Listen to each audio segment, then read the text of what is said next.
তো কিছুক্ষণ পরে যাবো আমি কাজে, তো কিতা কইতাম যারা ক্যামেরা কাজ করে কোনো তারাই কইতা পারবো, লাইট কিনতে কিনতে জীবনটা শেষ। কিতা কইতাম খুব, 1 মাস কাজ করছি, মাঝখানে গ্যাপ গেছে, তো এর মধ্যে লাইটে আবার সমস্যা দিয়েছে, তো দেখতে তো আমার মানে কি কইতাম। এই দেখতে পাচ্ছ, এই হলো লাইট। কদিন আগে খালি এই লাইটগুলি কিনছিলাম আমি, ডিসেম্বর মাসে 2টা লাইট। আজকে দেখি যে লাইটগুলি মানে কাজ করতেছে না, কিতা করতাম যে মানে মাথা হইতেছে না।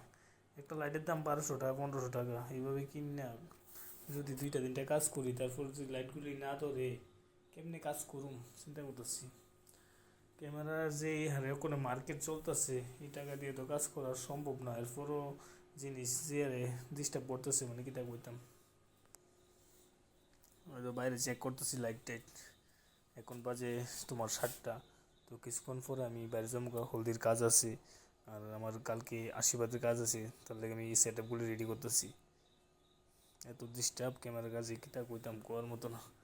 তো যারা ক্যামেরা কাজ করো তারা নিশ্চয়ই জানো, খালি টাকাটা দেখলে হইতো না, এটার মধ্যে কতটা লোকসান আছে। আর রিক্স তো আছে ভাই, রিক্সের সাথে সাথে এই কাজে প্রচুর লস।